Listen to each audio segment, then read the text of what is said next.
তো আমার পক্ষে তো যা খুশি চাওয়া চাইলেই আমার দেওয়া সম্ভব না, এটার জেদ ধরে আর কি সংসারে অশান্তি চলতেই থাকে প্রায় লাস্ট 6 মাস যাবৎ। এরপর থেকে সারা রাত কথা শুনতে হয়েছে।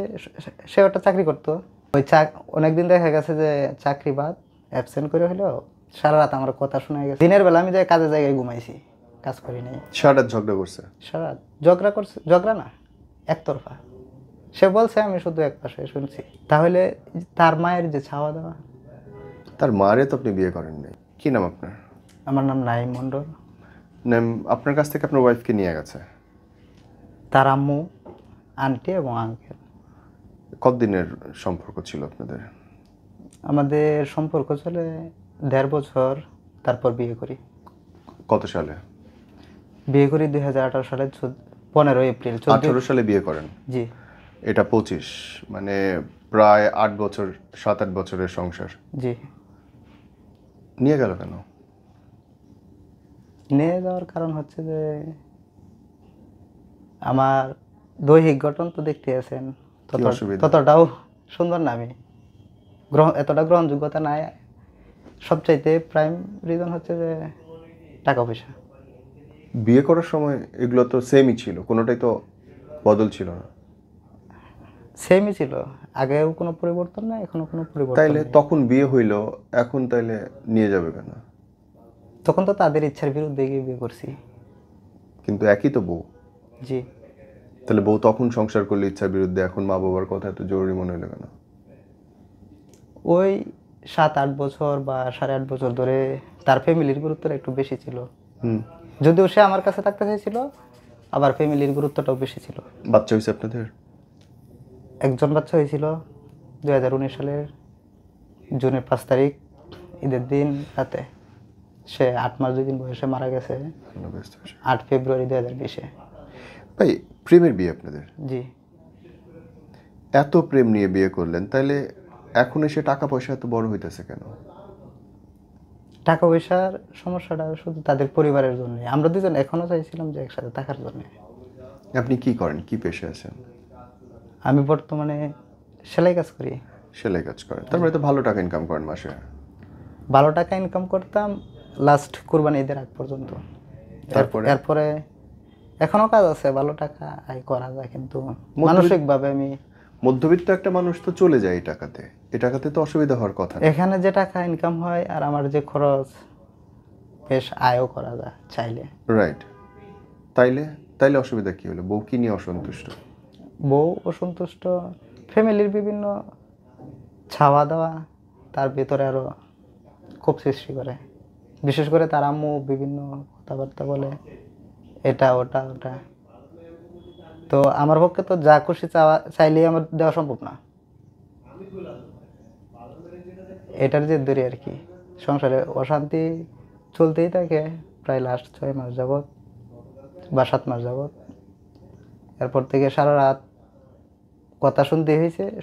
সে একটা চাকরি করতো, ওই অনেকদিন দেখা গেছে যে চাকরি বাদ অ্যাবসেন্ট করে হলেও সারা রাত আমার কথা শোনা গেছে। দিনের বেলা আমি যাই কাজের জায়গায় ঘুমাইছি, কাজ করি নাই। সারা রাত ঝগড়া করছে? সারা রাত ঝগড়া করছে, ঝগড়া না, একতরফা। সে বলছে, আমি শুধু এক পাশে শুনছি। সে কি অন্য কোনো ছেলের প্রতি ইনভলভ হয়ে গেছিল? না, এখনো না। তাহলে তার মায়ের যে ছাওয়া দেওয়া। তার মারে তো আপনি বিয়ে করেন নাই? না, সত্যি কথা বলতে তারা মানুষ একটু ভিন্ন প্রকৃতির, মোটামুটি বলতে পারেন ও মানুষের মতন। ওই যে আমার ছেলে মারা গেছে, তখন আমার টাইফয়েড ছিল। টাইফয়েড নিয়ে তারপরে হাসপাতালে ছিলাম 4 দিনের মতো। 3 দিন পর 4 দিনের দিনে জ্ঞান আসছে। তারপরে হাসপাতাল থেকে আমাকে ছাড়পত্র নেওয়া হয়েছে। এর মধ্যে আমি কোনো কিছু জানি না। তো নার্স আমাকে দেখাইলো কয়েকটা কলম। ওই নার্সের হাতে আমি কামড় দিছি অনেক, পরে কলম দিয়ে রাখছে মুখে। তখন আমি সেন্সলেস, আমি জানি না। ওইখান থেকে পরে বাড়িতে গেলাম, তো বড় ভাই ওই কাজই করে, সেলাই কাজই করে দোকানে। আমি পড়াশোনার পাশাপাশি এই কাজই করতাম। ঈদের আগে যায় কিছুদিন কাজ করছি। ঈদের আগের দিন রাত্রে রোজার শেষের দিন ওই দিন বললো যে রোজা আজকে কালকে রাখতেও হতে পারে নাও রাখতে হতে পারে, এরকম করতে করতে অনেক রাত পরে যায় সিদ্ধান্ত আসছে যে কালকে ঈদ। ওই দিন রাত 1:26 আমার ছেলে হয়। তখন আমি সুস্থ না। তো আমি ভাবলাম যে যেহেতু বড় ভাই তো এই ছোটো সময় থেকে সহযোগিতা করছি, সে এখন হয়তো আমার কয়েকটা দিন দেখলো, এরপরে এখনও তো আমি কাজ করছি, সে জিজ্ঞেস করছে তুই কি টাকা নিবি। আমি বললাম যে না, আমার তো টাকা প্রয়োজন নাই, যেহেতু আপনি দেখতেছেন খাওয়া দাওয়া বিষয় আছে, এছাড়াও খরচ আছে, আমার টাকা পয়সা লাগতো না। আর আজ পর্যন্ত তো আমি আপনার কাছ থেকে 1 টাকাও নিই নাই। আমার পকেট খরচ যদি লাগছে আমি এক্সট্রা কাজ করছি, পকেট খরচ মিটেছি, তাহলে থাক। তো তারা বললো যে যেহেতু আয় রোজগার নাই, এখন অসুস্থ, নিয়ে গেছে কীভাবে, আমার কাছে আমার ছেলে 2 থেকে 2.5 মাসের মতো ছিল, আমার কুল থেকে টান দিয়ে নিয়ে গেছে। আপনি যে আয় রোজগার পুরোটা ঘরে আনতেছেন না, তার মানে এটা একটা কারণ। জি। তখন কারণ ছিল ওইটা, আর এখন যে আমি কেন ভাইয়ের সাথে হিসাব করে কাজ করলাম না। না, অবশ্যই কাজ ভাইয়ের সাথে করি আর যার সাথে করি, নিজের যেহেতু সংসার আছে এখন তো আপনাকে দেখতেই হবে। কিন্তু ওই সিচুয়েশনটা তো আমার জন্য খুব একটা ভালো সিচুয়েশন ছিল না, আমি অসুস্থ ছিলাম। তাও সঠিক। ধরেন আমি 10,000 টাকা 20,000 টাকা ভাইয়ের কাছ থেকে নিলাম, যেটা আমার টাকা, এই টাকাটা শেষ হয়ে যদি ওইভাবে যদি ক্লিয়ারলি চলতে যায়, তখন দেখা গেল যে আরও টাকার যদি প্রয়োজন হয়, তখন বলবে যে তুই তোরটা নিয়ে গেছিস। তখন তো আর এই চিন্তাটা করিস নাই যে তোরে দেখতে হইব, এটাও সুবিধা সঠিক। অসুবিধার মধ্যে। এখন তাইলে বউয়ের ভাষ্য কি, বউ কি বলতে চায়?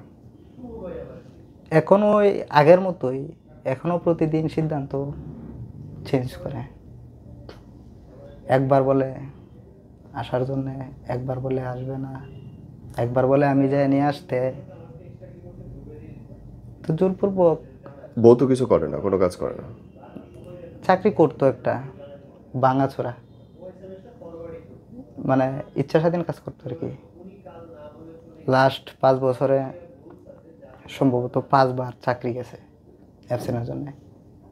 বুঝতে পারছি। 1 মাসের মধ্যে যদি 15 দিন 17 দিন অফিসে যাওয়া যায়, আর বাকি দিন না গেলে তো চাকরি থাকে আপনার কি না। তার মানে মনে হয় যে শুধুমাত্র বেশি টাকা ইনকাম না করার কারণেই আপনার সংসার ভেঙে গেল? জি। আপনার লাইফ থেকে যদি মানুষ শেখে, কি শিখতে পারে বলেন তো? টাকা পয়সা খুব গুরুত্বপূর্ণ। তার মধ্যে ভাই ওই টাকা পয়সার চিন্তা করে আমার একটা বাচ্চা মেরে ফেলছে, গর্ভবতী হয়েছে। ওই টাকা পয়সা চিন্তা করি, তখন আমি প্রত্যেক শুক্রবারে ফ্রাইডেতে আমি 3,000 টাকা বা 2,500 বা 3,500 টাকা আনতাম, 500 টাকার মতো আমার হাতে রাখতাম, আর বাকি টাকা দিয়ে দিতাম তার কাছে। তাতেও হয় নাই তার। না, এই টাকাটা 1 সপ্তাহে যদি 3,000 টাকা বা 2,500 টাকা একজনের হাতে দেওয়া যায়, এর চাইতে আর কি, এর চাইতে ভালো ইনকাম আমি দেখি না। এটা তো শুধু খরচ করার জন্য, আমাকেও দোকান থেকে দেয়। এছাড়া তো এরপরে থাকা খাওয়া তো মাস আছে। যখন শেষ হয় 10 তারিখের 2 দিন আগে বা পরে বাকি টাকা হিসাব করে দিয়ে দিত, যে এখন রুম ভাড়া আছে বা অন্যান্য খরচ আছে। অনেস্টলি আমি অবাক হয়েছি। ওই সময়টাতে আমার বাচ্চা টাকা মারছে, ছেড়ে কে দিতেছে। কি বলবে না বলবে এই চিন্তা করে। ওটা আমার ছেলে বাচ্চা ছিল। এরপরে বউ চলে যাওয়ার পরে কি আপনি কি সিদ্ধান্ত নিয়েছেন? টাকা ইনকাম করবেন নাকি কান্নাকাটি করবেন? 1 মাসের উপরে কাজ করি নাই, এখন এখন কাজ করতেছি। তাহলে এখন আর বেশি টাকা ইনকাম করতে হবে, জি, লাস্ট সপ্তাহে বেশ ভালো কাজ করছি। এখন এবং টাকা জমাইতে হবে, কোনো অপচয় করা যাবে না। জি, জমানোটা তাও। সে টাকার জন্যই যদি বউ চলে যায় তাহলে আগে টাকা ইনকাম করে নিই,